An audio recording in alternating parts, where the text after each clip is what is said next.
He writes this thing saying, you know, Jane Seymour loves to run naked through tall grass. And A 67-year-old grandmother posing for Playboy would normally raise eyebrows, but for Jane Seymour, it was just the beginning of her most daring chapter yet.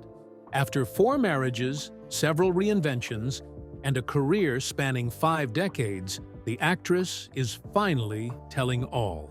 From the harassment that made her quit acting to the husband who secretly lost her fortune, this is the story Hollywood never wanted you to hear. Jane Seymour was born as Joyce Penelope Wilhelmina Frankenberg on February 15, 1951, in Uxbridge, England. She came into the world during a time when Britain was recovering from World War II. Jane grew up with parents who had extraordinary life stories. Her mother, Mika, was a Dutch Protestant who survived being a prisoner of war in the Dutch East Indies during World War II. Her father, Benjamin, was a well-respected doctor. His family had escaped from Poland to London to avoid persecution, and he went on to study medicine and serve in the Royal Air Force during the war. Afterward, he worked at hospitals in London, designing maternity units and contributing to important medical research. Her parents' courage and determination left a strong impression on her and shaped how she approached her own challenges. When Jane started school, she struggled with a speech problem and flat feet. She couldn't say the letter R properly, and her feet needed special attention. To fix these issues, she was sent to dance classes, and this unexpected solution changed her life. She quickly fell in love with ballet and became incredibly dedicated. By the age of 13, she was already performing professionally with the London Festival Ballet. Ballet became her dream, and she worked tirelessly to make it a reality. But everything changed in 1968. During a big performance with the Kirov Ballet, a terrible accident happened. Her partner didn't catch her properly during a lift, and she landed badly on her knee. The pain was unbearable, and the injury was serious. She tore her meniscus and damaged a ligament. After surgery and long, painful therapy, her doctors gave her heartbreaking news. She couldn't continue ballet without risking permanent damage. Her dream was over, and she didn't know what to do with her life anymore.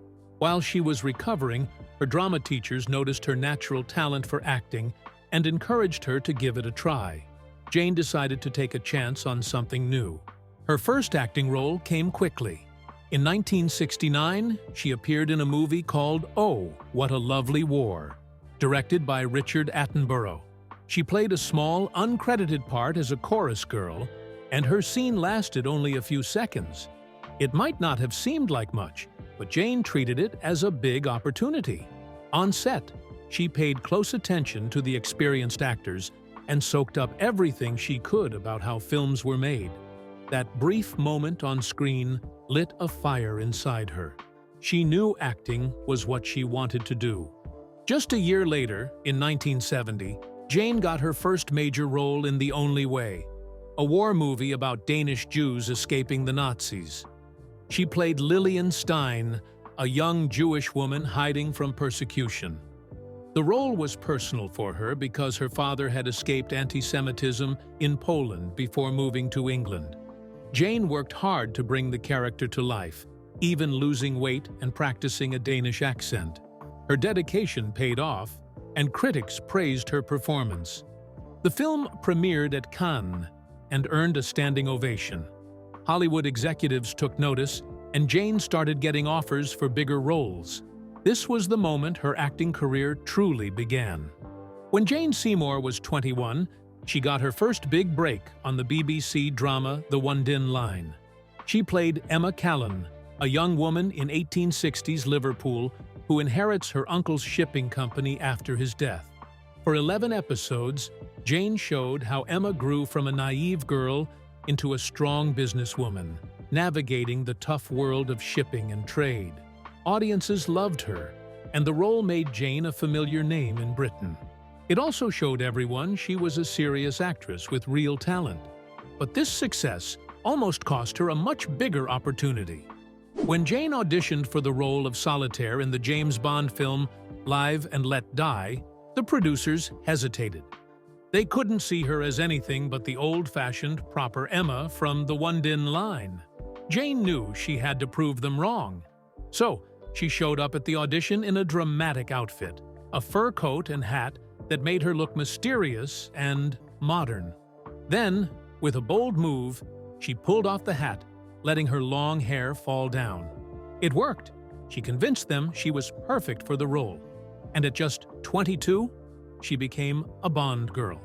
Live and Let Die, 1973, was a huge success, both for Jane and for Roger Moore, who was playing James Bond for the first time. Jane played Solitaire, a psychic with the power to see the future. Her performance gave the character a unique mix of mystery and vulnerability, and her chemistry with Roger Moore made their scenes unforgettable. The movie made over $161 million worldwide, turning Jane into an international star. The filming wasn't without risks. In one scene, Jane was in a double-decker bus during a high-speed chase. The top of the bus was ripped off by a low bridge as part of a stunt. Amazingly, there was no safety test beforehand. The filmmakers just used calculations. Jane later admitted it was terrifying, but her courage in that moment added to her reputation as more than just a pretty face. However, being a Bond girl came with challenges. After Live and Let Die, Jane found herself typecast. Many directors only wanted her to play characters like Solitaire, beautiful but shallow roles that didn't allow her to show her full range as an actress. This frustrated Jane, who had trained for serious dramatic roles and wanted more meaningful work. In later interviews, she said it was hard to escape the Bond girl curse, a label that many actresses struggled with after appearing in the franchise. To change her career, Jane made a brave decision in 1976. At 25, she moved to the United States, hoping for a fresh start. It wasn't easy. She didn't have a work permit, an agent, or even a place to live. But Jane's determination paid off. Within 6 weeks, she got her first American role in the miniseries Captain and the Kings. The story followed an Irish immigrant who fights his way to the top in 19th century America. Seymour played Marjorie, a character that required both strength and grace, and she nailed it. Her work was so good that it earned her an Emmy nomination, which was a huge deal for someone so early in their American career. The show itself was a massive production, running over 540 minutes, and Seymour stayed captivating the whole time.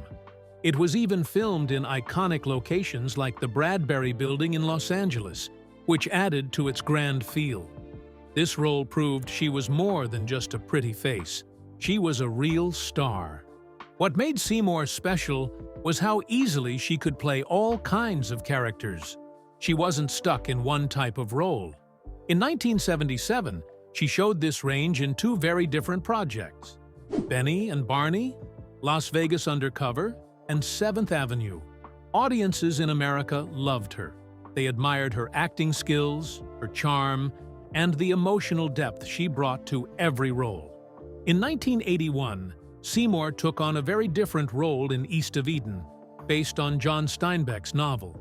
This time, she played Kathy Ames, a character who was manipulative and cruel, the kind of role most actresses shy away from. Seymour not only embraced it, but made it unforgettable. The part required her to show Kathy's journey from a teenager to a middle-aged woman, and Seymour pulled it off perfectly. Her performance won her a Golden Globe and showed Hollywood just how much she could do. The show was a ratings hit, with millions tuning in, and it proved Seymour was a force to be reckoned with. Then, in 1988, Seymour reached another high point with her role as opera singer Maria Callas in Onassis, the richest man in the world. Playing Callas was no easy task. She was a real-life icon, known for her powerful voice and dramatic personality. Seymour captured all of that and more, earning her first Emmy win. This role was especially challenging because it was based on real events, but Seymour made it look effortless. When she accepted her award at the Emmy ceremony, it was clear she had reached a new level in her career. In 1993, Jane Seymour took on the role of Dr. Michaela Quinn, a decision that would change her life and make television history. The opportunity came under extraordinary circumstances. On January 1, 1992, at the age of 41, Seymour was in the midst of a personal and financial crisis. She was going through a tough divorce and facing a staggering $9 million debt due to her ex-husband's poor handling of her finances. Desperate to keep her home and support her 2 young children, she had told her agent she would accept any television project that came her way. That's when the script for Dr. Quinn, Medicine Woman, arrived. Seymour had less than 24 hours to read it, decide, and potentially start filming the next day. Despite the pressure, she described the script as a piece of magic. The story of Dr. Quinn, a Boston physician who moves to the Colorado Territory in the 1860s, resonated deeply with her. With her father being a surgeon, she insisted the medical scenes be accurate to honor his memory. Signing the contract for the pilot and a 5-year series commitment was a leap of faith, but it was one she was willing to take to rebuild her life. When Dr. Quinn, Medicine Woman premiered, the odds were stacked against it. The show was slotted on Saturday nights, a time widely considered a graveyard for new series. Many in the industry doubted that a female-led Western drama, especially one with family-friendly content, would attract viewers in an era dominated by grittier programming. The pilot episode aired on January 1, 1993, against the Orange Bowl, leading critics to predict an early cancellation. CBS even structured the pilot as a standalone TV movie, ready to abandon the series if it didn't perform well. But something unexpected happened. The pilot drew impressive ratings, surprising everyone, including CBS. The network quickly greenlit a full season, and the show went on to challenge the industry's assumptions about what audiences wanted. Viewers embraced its family-oriented storytelling, historical setting, and strong female lead, proving there was still a demand for heartfelt, meaningful television. Over its 6-season run, from 1993 to 1998, Dr. Quinn, Medicine Woman produced an astonishing 150 episodes, averaging 25 per season, a rare feat even for its time. Its popularity didn't end there. After its cancellation, 2 additional TV movies were made, solidifying its legacy as one of television's most beloved shows. The series also garnered critical acclaim, earning numerous awards and nominations. Jane Seymour's portrayal of Dr. Quinn brought her several Golden Globe nominations and a win for Best Actress in a Drama Series in 1996 during the show's 4th season. The series received 20 Emmy wins and 45 nominations across various categories, including recognition for its technical achievements in hairstyling, costume design, and sound editing. Its dedication to historical accuracy and thoughtful exploration of social issues made it stand out in the competitive television landscape of the 1990s. In 2020, it was honored with a place in the OFTA TV Hall of Fame. However, Jane Seymour's love life has been full of ups and downs. She has been married 4 times, and each marriage brought its own challenges. At just 20 years old, she married Michael Attenborough in 1971. But things didn't last, and they divorced 2 years later. Her second marriage, to Jeffrey Planer, was even shorter. It ended after just 1 year in 1978. It seemed like love wasn't on her side until her third marriage to David Flynn in 1981. This one lasted longer, 11 years, and they had 2 children together, Catherine and Sean. But even this marriage came with problems that left Seymour in a tough spot. Flynn, who was also her business manager, had made risky investments without telling her. By the time she found out, she was $9 million in debt and facing lawsuits from banks. Seymour was shocked and angry, saying, "I trusted him completely. But by the time I knew what was happening, everything was gone. She had no money and nowhere to live." Just days after her divorce, she called her agent, desperate for work. That's when she accepted the role of Dr. Michaela Quinn in Dr. Quinn, Medicine Woman. The show became a huge success, helping her rebuild her life and pay off her debts. Her fourth marriage, to James Keach, started in 1993 and lasted 20 years. They had twin boys, John and Christopher, in 1995. It seemed like they had built something strong, but things fell apart in 2013. Seymour later found out that Keach had been unfaithful. She said she discovered his betrayal by accident and was devastated. "I thought we'd be married forever," she admitted. But when she found out he had been seeing someone else for a while, she knew it was over. Their divorce was finalized in 2015. Even after all this heartbreak, Seymour has kept a positive outlook. At 72, she found love again with musician John Zambetti in 2023. Her romantic life had its complications beyond her marriages. During the filming of Dr. Quinn, Medicine Woman, Seymour fell in love with her co-star, Joe Lando.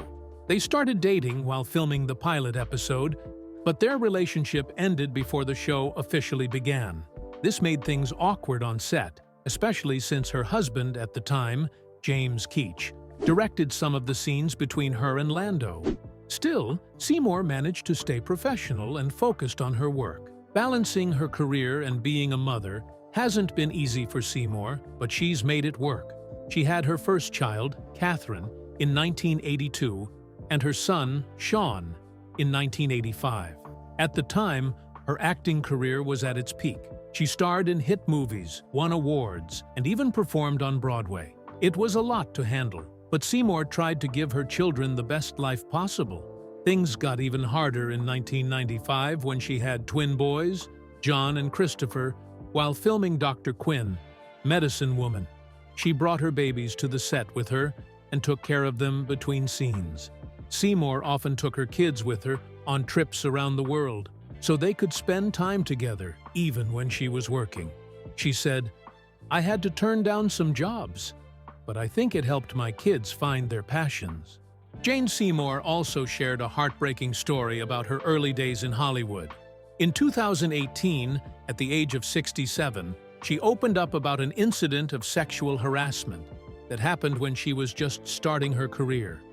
It was around 1972, and a powerful producer, someone she described as the most powerful man in Hollywood, invited her to his home.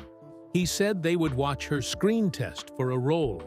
But what started as a professional meeting quickly turned into something else. During their conversation, the producer put his hand on her leg in a way that made her deeply uncomfortable. He made it clear that getting the role came with a condition. "Now, it's your turn," he told her, implying she would need to give him something in return. Jane felt trapped, but she managed to stay calm and asked him to call her a cab.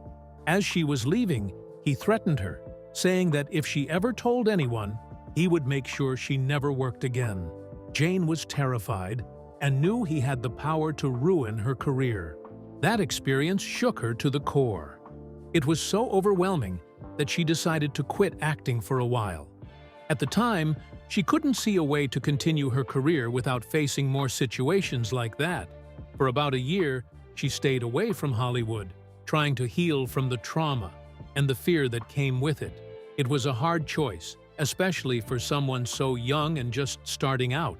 But the threats and the weight of what happened left her feeling she had no other option. Eventually, she found her way back. Her first step was a role in the play A Doll's House, which gave her the confidence to return to acting. Not long after, she got her big break as Solitaire in the James Bond film Live and Let Die. That role changed everything for her, launching her into stardom. But the memory of what happened before never left her. It stayed with her, shaping how she saw the entertainment industry and its darker side. Jane's decision to share her story in 2018 was incredibly brave.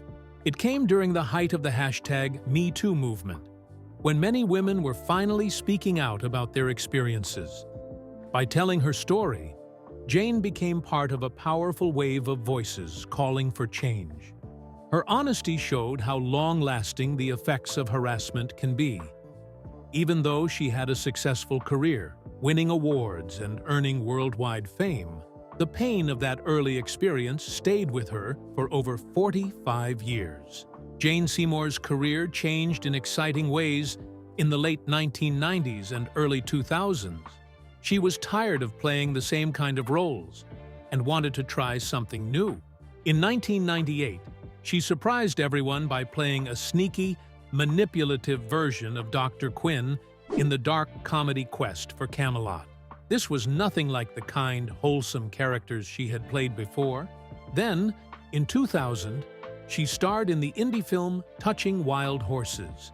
She played a tough, lonely wildlife researcher. To prepare, she even copied Katharine Hepburn's strong and no-nonsense style, which added a unique touch to the character. In 2002, Seymour took on a very different role in the TV show Smallville. She played Genevieve Teague, a mysterious woman with a dark side. Fans were shocked to see her act in such a serious and intense way. A few years later, in 2004, she was in the miniseries Dr. Vegas, where she played a casino owner with a troubled past. These roles showed that Seymour was great at playing characters with many layers. Around this time, she also started doing voice acting. Her voice brought animated characters to life in shows like Justice League in 2002 and the movie Back to the Sea in 2012. Even without being on screen, she kept people hooked with her talent. Then came 2005, when Seymour completely surprised everyone with her role in the comedy Wedding Crashers. She was 54 years old and played Kathleen Cleary, a bold, flirty woman who tries to seduce Owen Wilson's character. In one unforgettable scene, she appears wearing nothing but body paint. At first, Seymour wasn't sure about taking the role. She read the script 3 times before saying yes, but she worked closely with the director to make sure her scenes were funny, but also tasteful. When the movie came out, critics loved her. They said her timing was perfect and praised her for trying something so daring. The movie made over $288 million worldwide and introduced Seymour to a whole new generation of fans. It also proved she could do comedy just as well as drama. Before all this, in 1999, Seymour returned to Broadway after almost 20 years. She starred in a new production of the play Amadeus. In 1980, she had been in the same play, but back then, she played Constanze Mozart. This time, she played Caterina Cavalieri, a talented singer and Salieri's love interest. The show was directed by Sir Peter Hall and also starred David Suchet as Salieri and Michael Sheen as Mozart. Seymour spent months preparing for the role. She worked with singing coaches to get her opera scenes just right and did research to understand her character better. Critics loved her performance, calling it powerful and captivating. The play ran for 173 performances and earned several Tony Award nominations. Jane Seymour has always believed in helping others, and in 2010, she turned this belief into action by starting the Open Hearts Foundation. This idea came from her mother, Mika Frankenberg, who survived a Japanese prison camp during World War II. Her mother's experiences taught her the importance of love, kindness, and staying strong in tough times. The foundation helps small charities grow and focuses on causes like helping children, supporting veterans, and fighting diseases like Alzheimer's and ALS. By 2020, the foundation had given nearly $1 million to 36 different charities. Jane's daughter Katie and 2 friends started a program within the foundation called Young Hearts. It connected people with opportunities to volunteer and help others. This program inspired thousands of hours of volunteering. During the COVID-19 pandemic, the foundation quickly provided funds to 23 charities, showing how much it could help in emergencies. For Jane, turning hard times into hope has always been her goal, and it shows in the work her foundation does. Jane is also a talented artist and designer. In 2008, she worked with Kay Jewelers to create the Open Hearts collection, a jewelry line inspired by her mother's philosophy. The design, with two hearts connected, became a huge success. By 2010, it had made over $1 billion, one of the most successful jewelry lines ever.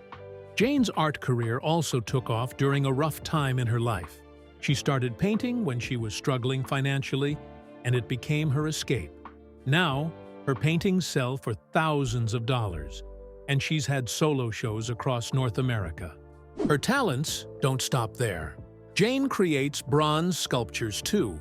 One of her most famous works is a 7-foot-tall open heart sculpture she installed in her garden in 2012. Other cities like Akron, Ohio, and Calgary, Canada, have added her sculptures to public spaces. In 2023, another one of her sculptures was unveiled in Bradenton, Florida. Jane has also written children's books, starting in the 1990s after her twins were born. She worked with her husband at the time, James Keach, to write fun and heartwarming stories inspired by their kids. Later, in 2013, Jane teamed up with her daughter Katie to write Pit Pony, a touching story about a coal mine pony. Despite going through a divorce that same year, Jane kept writing. She and Katie even released another book, Chica's Hope, inspired by Jane's work with orphaned children in Mexico. By 2023, Jane had written more than 15 books, including stories for kids and self-help guides for adults. Her books have been translated into many languages and sold over 500,000 copies. When Jane Seymour posed for Playboy at 67, she broke records and turned heads. It wasn't the first time she had been featured in the magazine. She had posed in 1973 and 1987, but this time it was different. She became the oldest woman ever to appear in Playboy. Instead of relying on editing or airbrushing, Seymour insisted on showing her natural beauty. In the photos, she wore elegant silk and lace, proving that confidence and grace don't fade with age.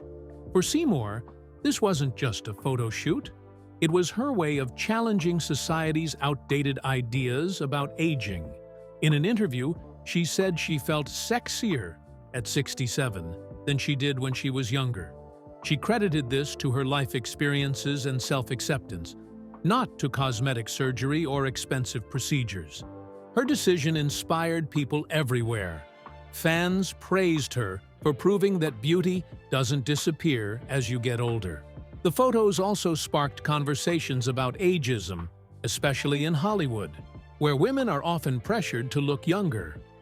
Seymour's choice to embrace her age and her natural self encouraged others to do the same.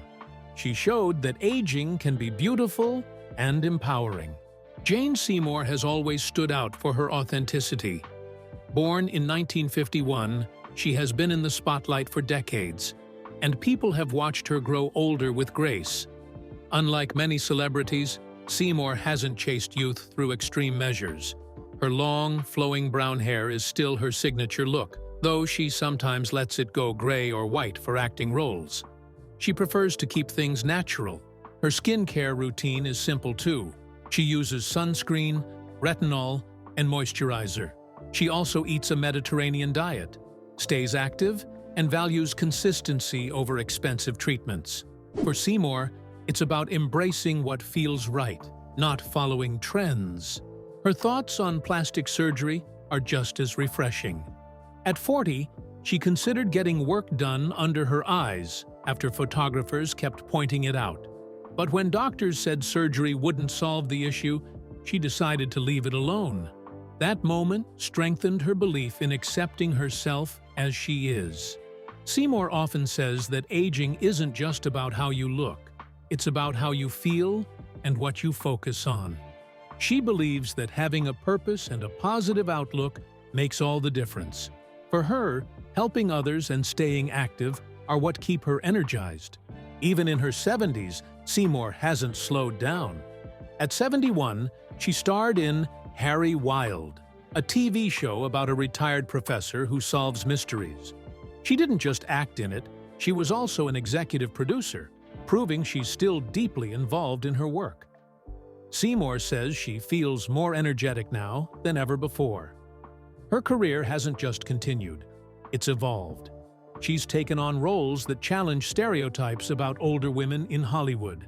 In the Kominsky Method, she explored what it's like to age in the entertainment industry, earning a nomination for her performance. In the sitcom Be Positive, she showed off her comedic side. Through all of this, Seymour has redefined what it means to age. She's shown that growing older doesn't mean stepping back. It means continuing to shine.